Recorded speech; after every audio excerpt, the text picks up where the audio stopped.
जिसको पाकर मुक्त हुआ था भारत माता भुवन।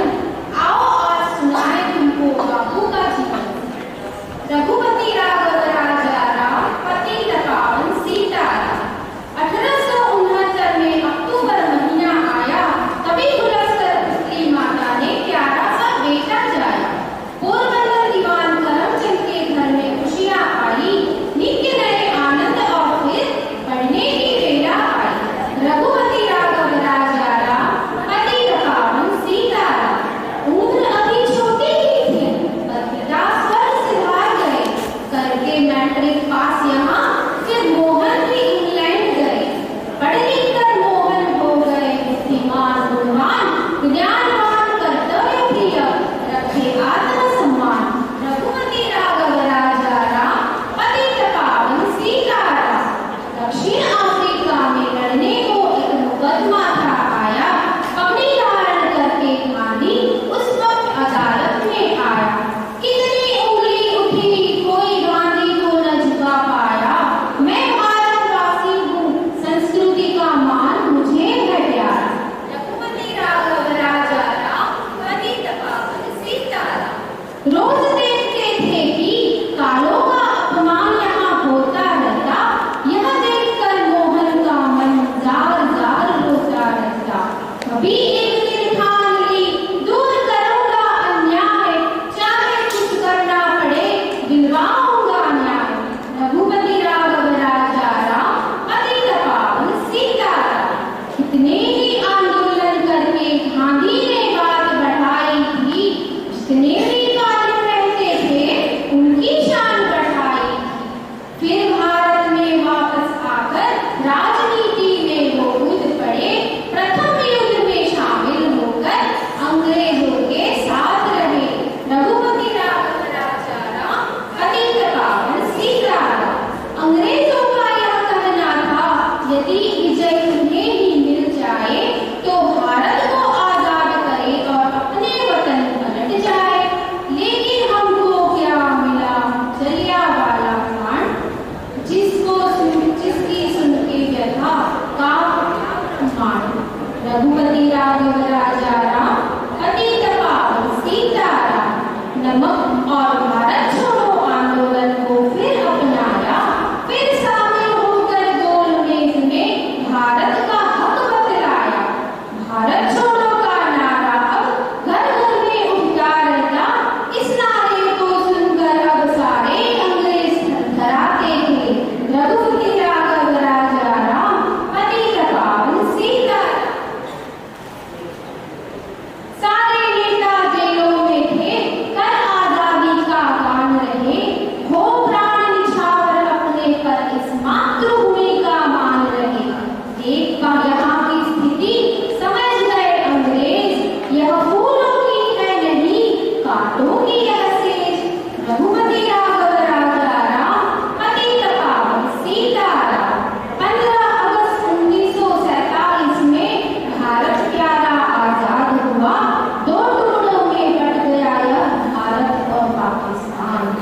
दंगे फसाद से शुरू हुए, हर गली गांव में क्षेत्र हुआ। गांधी बापू ने अनशन कर निज प्राण दांव पर लगा दिया। रघुपति राघव राजा राम, पतित पावन सीताराम। फिर 30 जनवरी आई, वह 6 बजे की शाम रही। प्रार्थना सभा में बापू को गोली वही लगी। डूबे सारे शोक में गांधी महाप्रयाण, धरती पर सब गाए बापू का गुणगान। डूबे सारे शोक में गांधी महाप्रयाण, धरती पर सब गाए बापू का गुणगान। रघुपति राघव राजा राम, पतित पावन सीताराम। ईश्वर अल्लाह तेरो नाम, सबको संभाले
The tax raised the price of Indian salt, made it difficult for Indian, especially poor people, to buy the salt they needed.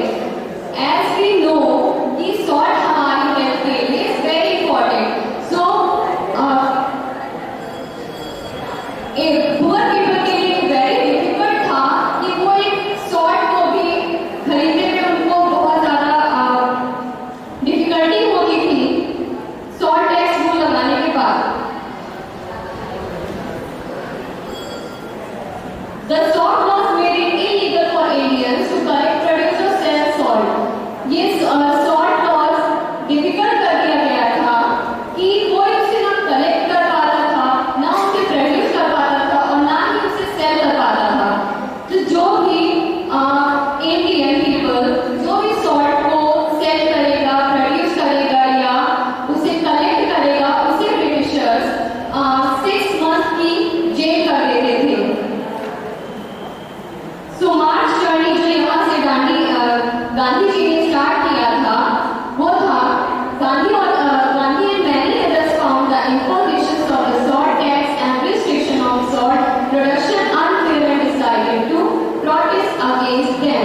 So he said, next to air and water, salt is perhaps the greatest necessity of life. क्योंकि salt हमारी health के लिए very important, so Gandhi ji ने इसे बताया था कि air and water से सॉल्ट बनता है. तो Gandhi organised salt march from Gandhi आश्रम.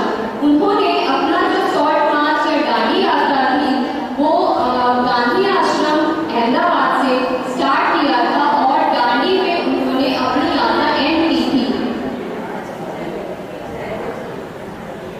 इस यात्रा में अहमदाबाद से दांडी तक जब वो चलते गए तो by their foot, so 240 miles from Ahmedabad to Dandi, 240 miles cover किया था जिसमें thousands of people उनके साथ एड होते गए थे. इन्होंने उसे कहा था battle right against might. So he picked up some grains of salt. उन्होंने जब दांडी पर पहुंचे तो उन्होंने सी स्टोर से कुछ grains of salt उठाए और अपनी मुट्ठी में लिया और फिर उन्होंने प्लेस किया कि मैं इस एक छोटे से कण से ब्रिटिश एम्पायर को हिला के रहूंगा. With the Dandi March, Gandhi launched the civil disobedience movement against the British Empire. ऐसा करते हुए उन्होंने सिविल डिसोबीडियंस मूवमेंट एक बनाया था जिसके अंतर्गत सिविल डिसोबीडियंस मूवमेंट में जो आता है कि जो आंदोलन सक्रिय ना हो सके उसे वहीं पे स्टॉप कर दिया जाए, इसके अंदर आता है. इतना होने के बाद ये न्यूज काफी मीडिया में फैल गई थी. सो 80,000 पीपल विद गांधी जी उन्हें जेल कर दिया गया था. उसके बाद but the British administration eventually relented and invited Gandhi to London to discuss the reforms in India. After that jail, Gandhi ji को लंदन में इनवाइट किया गया था इस पे चर्चा करने के लिए.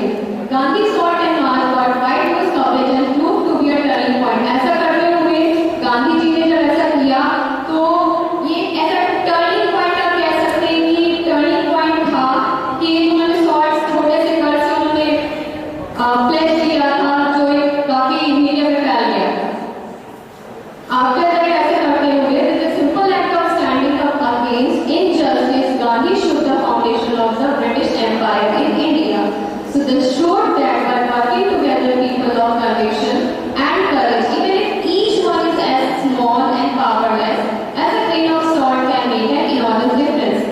हम अगर साथ में रह के काम करें और अगर हमारे पास करेज है कुछ अच्छा करने की, छोटे से काम से अगर हम शुरुआत करते हैं तो वो काम काफी हद तक आगे जाता है जिसमें कई लोग एडअप होते जाते हैं. सो वर्किंग टुगेदर हम किसी चीज को हासिल कर सकते हैं. Thank you.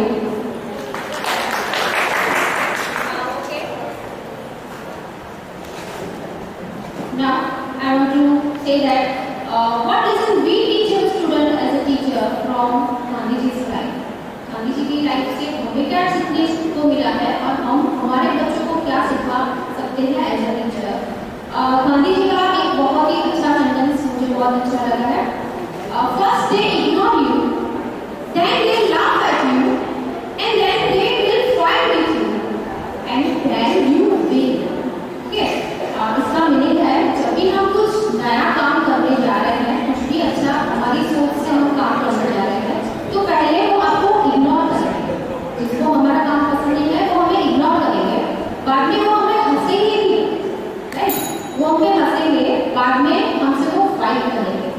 अगर उन्होंने हमें फाइट की, हमें हमारा विरोध किया, तो समझ जाओ कि आप जीत गए। ठीक है? Okay, thank you everyone.